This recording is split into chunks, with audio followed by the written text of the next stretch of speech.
इमरान खान ने अपने कुछ लोगों से मुलाकातें की हैं। स्टार्ट कर लेते हैं जो आज के उनके मेजर डिसीजंस हैं। सबसे पहला डिसीजन, उन्होंने अली अमीन गंडापुर की जगह जुनैद अकबर को खैबर पख्तूनख्वा का सदर मुकर्रर कर दिया। ये तो हेडलाइंस आपने सुन ली। क्यों किया, वजह क्या बनी, बहुत सारे लोग पूछ रहे हैं। टीवी के ऊपर तो ये बताया जा रहा है कि जनाब अली अमीन गंडापुर चूँकि वज़ीर आला है, मसरूफियत है और उनकी मुशावरत से या उनकी क्या कहते हैं रिकमेंडेशन पे ये सारा डिसीजन हुआ। ठीक है, एक लम्हे के लिए ये बात मानी जा सकती है, लेकिन सिर्फ यही वजह नहीं है। खाली ये कह देना कि बस सिर्फ उनकी मसरूफियत थी।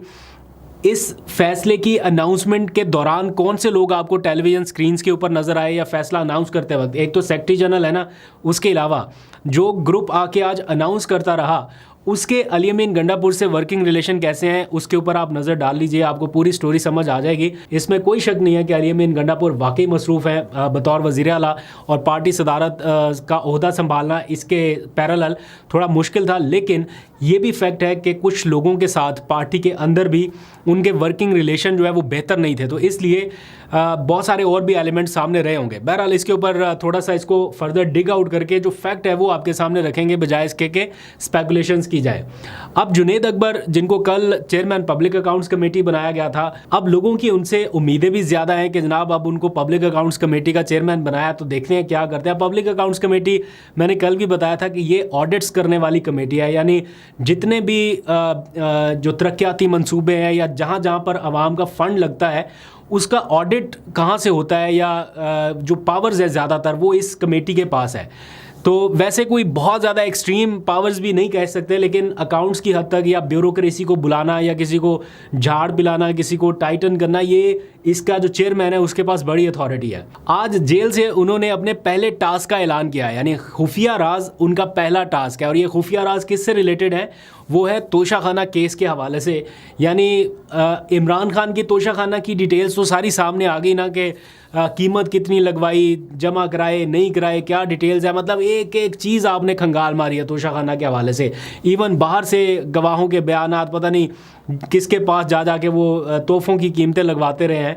अब वो कह रहे हैं कि जनाब इमरान खान का तो हो गया, वो तो केस भी चल रहा है, लेकिन इससे पहले 50 साल तोशाखाना का जो रिकॉर्ड है उसकी तफसीलात वो सामने लाने का इंदिया दे रहे हैं। आज उन्होंने कुछ गुफ्तगू की है वहाँ पे मौजूद सहाफ़ियों से, और उन्होंने कहा कि मेरी कोशिश ये होगी कि तोशाखाना का पूरा रिकॉर्ड जो है वो सामने लाया जाए कि पिछले 50 सालों में किस किस ने क्या क्या तहाइफ वसूल किए हैं और किस किस के पास क्या क्या माल पहुँचा है, कौन अपने साथ घर लेके गया है और किसने तोशाखाना में जमा कराया। तो इसकी पूरी तफसीलात वो चाह रहे हैं कि सामने रखें। वो मैं कोशिश करूंगा कि जितनी भी तोशाखाना की जब से 50 साल का रिकॉर्ड मैं निकालूंगा इंशाल्लाह ताला, जिसने तोशाखाना से ली, ताकि कौम को पता चले कि किसने क्या लिया है। तो इंशाल्लाह ताला वो मैं जितनी जल्दी हो सके इंशाल्लाह तोशाखाना का रिकॉर्ड निकालूंगा। ये होगा मुश्किल टास्क, क्योंकि ये ऐसा नहीं है कि पीटीआई के वोटों से आए और पब्लिक अकाउंट्स कमेटी के चेयरमैन बन गए, इनको हुकूमत के लोगों ने भी सपोर्ट किया है। तो ये किसी जगह पे इत्तेफाक हुआ इनका एंड देन ये बने। तो ऐलाना तो अभी बड़े बड़े कर रहे हैं, लेकिन इनके लिए इतना आसान काम नहीं होगा, इतना मुश्किल नहीं होगा, क्योंकि तफसीलात भी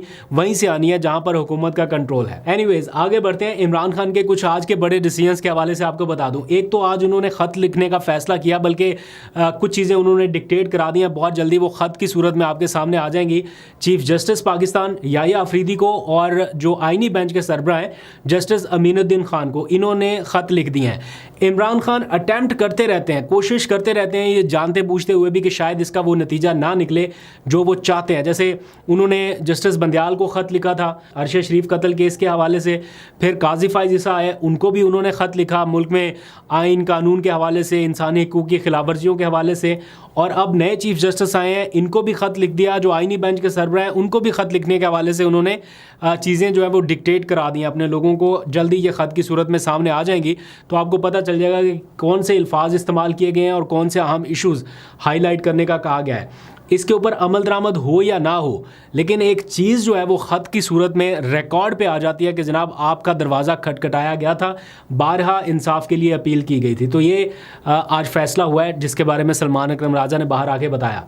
दूसरा डिसीजन उन्होंने हुकूमत पीटीआई मुज़ाकरात के हवाले से किया कि अगर हुकूमत किसी सतह पर ये चाहती है अब भी कि हुकूमत पीटीआई के दरमियान मुज़ाकरात जारी रहने चाहिए और वो संजीदगी से इन मुज़ाकरात का कोई आउटकम निकाल सकती है, तो उसके लिए बड़ा ज़रूरी है कि 28 जनवरी से पहले पहले मुज़ाकराती टीम की इमरान खान से मुलाकात प्लस जुडिशल कमीशन के हवाले से रजामंदी, ये दो चीज़ें बड़ी ज़रूरी हैं अगर हुकूमत को मुज़ाकरात बहाल करने हैं। तो इमरान खान की जानिब से अभी भी कहीं पे थोड़ा सा रोम जो है वो बाकी रखा गया है, कहीं से हल्की सी स्पेस हुकूमत के लिए रखी गई है कि अगर वो वाकई में संजीदा है या जुडिशल कमीशन के हवाले से कल को अगर वो ऐलान करें कि देखें ये तो चले गए, हम तो जुडिशल कमीशन बनाने वाले थे, तो अभी भी इमरान खान कहते हैं कि अगर आप बनाने वाले थे या आपको लगता है तो जुडिशल कमीशन बनाएं और मेरी मुज़ाकराती टीम की मेरे से मुलाकात कराएं 28 जनवरी से पहले पहले। अगर ऐसा नहीं करते तो 28 जनवरी को जो चौथा इजलास तलब किया गया है, हुकूमत ने एक तरफा अपने तौर पे इजलास बुला लिया है, तो पीटीआई उसमें शिरकत नहीं करेगी।